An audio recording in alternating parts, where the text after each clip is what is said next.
తెలుగు చలనచిత్ర పరిశ్రమలో రచయితగా, నటుడిగా, దర్శకుడిగా, నిర్మాతగా తనదైన ముద్ర వేసిన పోసాని కృష్ణమురళి చాలా రోజుల తర్వాత మరోసారి దర్శకుడిగా మెగాఫోన్ పట్టుకోబోతున్నాడు.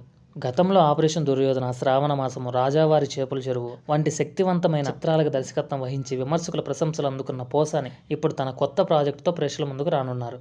ఇక తాజాగా అందుకున్న సమాచారం ప్రకారం పోసాని కృష్ణమురళి దర్శకత్వం వహించబోయే ఈ కొత్త చిత్రానికి అరుణారెడ్డి లేదా ఆపరేషన్ అరుణారెడ్డి అనే టైటిల్ను పరిశీలిస్తున్నట్లు తెలుస్తోంది. పోసాని గతంలో దర్శకత్వం వహించిన చిత్రాలు వాణిజ్యపరంగా విజయాలు సాధించడమే కాకుండా విమర్శకుల నుంచి కూడా మంచి ఆదరణ పొందాయి. ముఖ్యంగా 2007లో విడుదలైన ఆపరేషన్ దుర్యోధన సినిమా రాజకీయ నేపథ్యంలో సామాజిక సమస్యలను చర్చించి ప్రేక్షకులతో పాటు విమర్శకులను కూడా ఆలోచింపజేసింది. పోసాని కొత్త ప్రాజెక్టుపై పరిశ్రమలో భారీ అంచనాలు నెలకొన్నాయి. ఈ సినిమా ఒసే రామలమ్మ తరహాలోనే ఉంటుందని సినీ వర్గాల్లో చర్చ జరుగుతుంది. ఈ చిత్రంలో పోసాని కృష్ణమురళి హీరోగా, విలన్గా ద్విపాత్ర అభినయం చేస్తున్నారని తెలుస్తోంది. పోసాని మార్కు సామాజిక సమస్యలతో కూడిన శక్తివంతమైన కథాంశంతో ఈ సినిమా ప్రేక్షకుల ముందుకు రానుందని టాక్. ఈ సినిమాకి సంబంధించిన మరిన్ని వివరాలు త్వరలోనే వెల్లడే అవకాశం ఉంది. అవి కూడా మీ ముందుకు నేనే తీసుకొస్తాను.